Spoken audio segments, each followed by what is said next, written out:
My mother-in-law surprised me by saying that she and my husband are moving out, leaving me to take care of my father-in-law forever. It shocked me.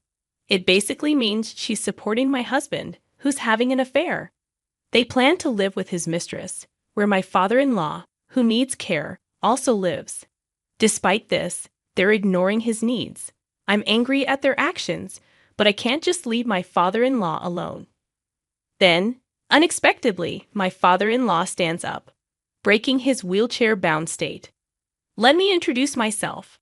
I'm Linda, almost 30 years old, married to Tom for 3 years. We used to enjoy each other's company, but lately, things have felt dull. Maybe it's what they call being too comfortable. We've settled into a routine, but it feels repetitive. About a year ago, Tom's work got busier, and he started going on business trips, which never happened before. Although he provides for us financially, and I have a job too, I can't shake the feeling that something's wrong. Even when he's home, our connection seems strained. Others might think we've fallen out of love. But that's not the end of the story. For us, this was just how our marriage worked. Even though every day felt the same, it was normal for us. Then, one day, I came home from work to find my husband there, much earlier than usual. He usually never gets home before 10 p.m., but it was only 7 p.m.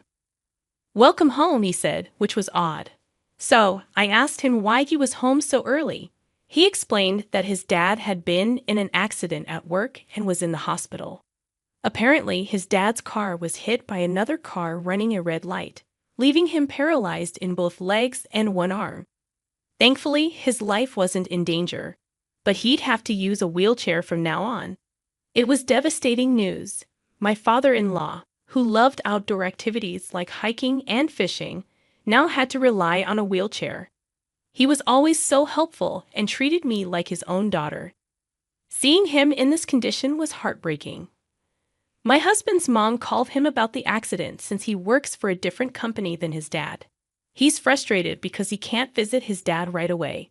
And I'm saddened by the fact that such a kind man ended up in a wheelchair because of an accident. But there was no time to be shocked. He looked me in the eyes and said, "Linda, Mom has a favor to ask about Dad." "What did she ask?" I replied. "She's asking if we can help take care of him together." Take care of Dad together. Yeah, Mom's getting older, and it might be tough for her to do it alone. So she thinks it would be a big help if we both chip in. So, basically, we have to move to your parents' house? Yeah, we'll have to. There's enough space for us there. Is that okay? I couldn't answer. I cared a lot about my father-in-law, and I loved him. But agreeing to suddenly take on caregiving, something I'd never done before, was difficult. "I know it's new and tough," my husband said, holding my hand. "But if we leave it all to Mom, she might struggle too. Please, Linda, I know it's hard, but if we work together, we can do it." "It's going to be hard," I replied, "but I have a job too." "I want you to quit your job and focus on caring for Dad with Mom. I'll take care of the expenses." "Quit my job?" I was taken aback. "Yes, I'll support you financially. Dad in his wheelchair and Mom need your help." Seeing him so desperate, it was hard to refuse, so I quit my job as he suggested and started caring for my father-in-law. As time passed, one evening during dinner, my husband suddenly stood up. "I decided to take over Dad's company and become the president," he announced. My father-in-law was surprised but inwardly pleased. With tears in his eyes, he said, "Tom, I can't believe you do this. You always said you wouldn't work at my company." I was just embarrassed. "But in this condition, I can't leave the company alone, can I?" "Thank you," my father-in-law said, relieved. I was worried about the future of the company. "I'm glad to leave it in trusted hands." But when Tom said, "I want to leave it to you," my father-in-law replied, "I knew you'd say yes. I'll do my best as a son. Please create a good working environment for my employees," my father-in-law added. "Of course," Tom assured him. After this exchange, Tom became the president of his father's company, while his father-in-law took on the role of chairman. Despite the typical image of a chairman being associated with retirement, there was still a lot of work to be done. However, my father-in-law left the actual operation of the company in Tom's hands. Within just 2 months of taking over as president, Tom started coming home late every night. Initially, I thought it was because he was still getting used to the job, but it seemed strange to work overtime consistently for 2 months. Another reason for my suspicions arose from the smell Tom had when he returned home. One night, unable to sleep, I heard him come in. He smelled of soap, which was unusual. When I questioned him, he became defensive, blaming his late nights on taking over his father's business. But as he hurried to bed, I couldn't shake off my unease. His evasiveness only heightened my suspicions. When I tried to ask him more questions, he became irritated, brushing off my concerns. Something didn't add up, and I couldn't ignore it any longer. As I arrived home tired, I didn't mean to accuse him of anything. I was just curious. But Tom took it as an accusation of cheating. He argued that he's working hard every day so I can live comfortably. I understood his point, but I still felt uneasy.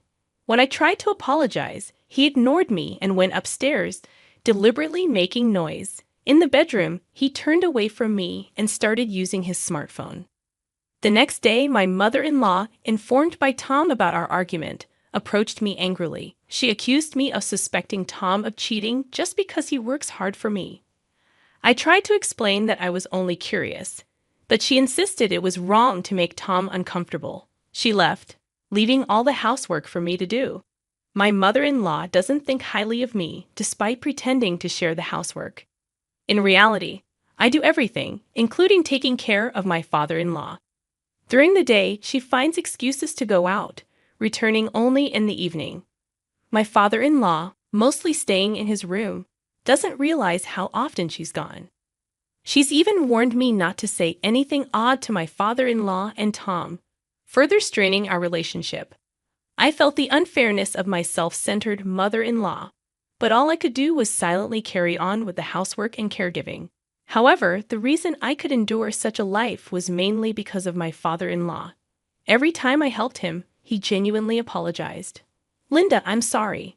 I'm sure you'd hate taking care of an old man like me," he'd say. "Don't worry about it. I think of you as my real father. I'm happy to help," I'd reply.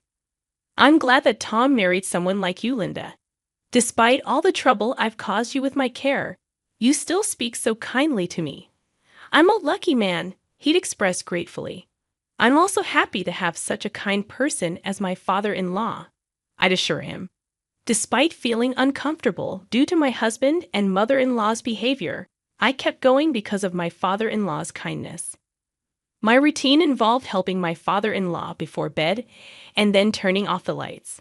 One day, when I finished and returned to the living room, my usually absent husband was there, talking to my mother-in-law. Something felt off, and my fears were confirmed when my mother-in-law dropped a bombshell. "Good timing, Linda. We need to talk. Please take care of James here for the rest of his life," she said. Confused, I asked what she meant. But before I could fully grasp the situation, my husband handed me divorce papers. "I have someone else, and we're leaving to live with her. You can deal with the divorce papers," he said coldly. Stunned and devastated, I collapsed as they packed their bags and left, ignoring my tears. Alone in the silent living room, tears streamed down my cheeks. Then, my father-in-law appeared in his wheelchair. "Linda, what happened?" "I heard noise and came to see," he asked, concerned. I struggled to find words, my heart heavy with pain and confusion. I confided in my father-in-law about what had happened earlier. His expression grew stern as he listened, and by the end, his eyes burned with determination. Suddenly, he stood up, his voice commanding like never before. "Linda, let's fight back," he said firmly. Concerned, I glanced at his legs, but he apologized for keeping it a secret and revealed that he could walk. Assuring me not to worry, he declared he was ready. From a drawer, he produced a large envelope, revealing its contents, evidence of my husband's infidelity and even my mother-in-law's.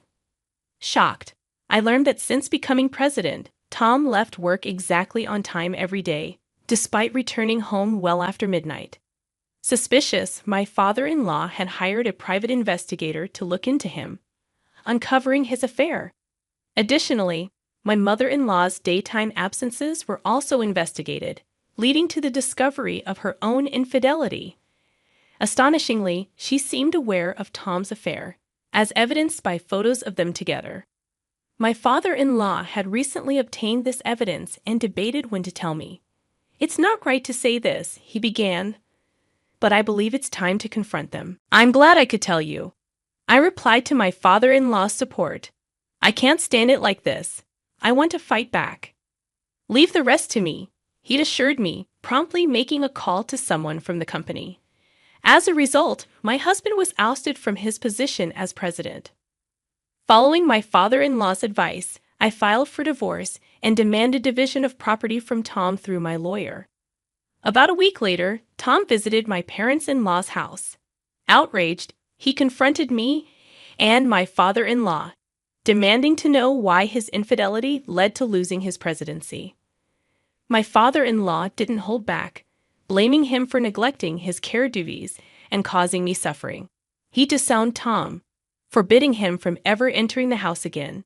Desperate, Tom begged me to persuade my father-in-law to forgive him and withdraw the divorce. He promised to end his affair and drop the demand for division of property. His selfishness disappointed me. Despite everything, he only thought of himself. "To withdraw the divorce," I repeated, incredulous. At this point, what are you even saying? I never asked for that. I'm glad to be divorced from a scumbag like you. I'm not going back to you ever again, I asserted firmly. Of course, why should I have to be married to a scumbag like you?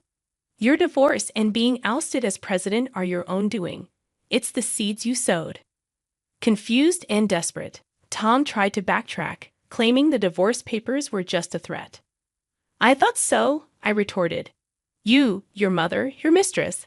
I hope you all go to hell together. Keep holding onto your spoiled ideas of getting help from someone."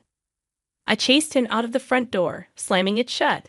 From outside, I could hear Tom's wails begging for forgiveness, but neither my father-in-law nor I responded.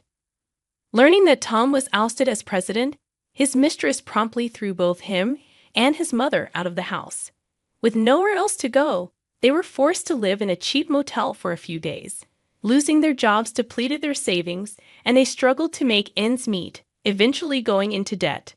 Working as day laborers, they couldn't afford rent and lived from day to day. Meanwhile, I continued to care for my father-in-law in his house.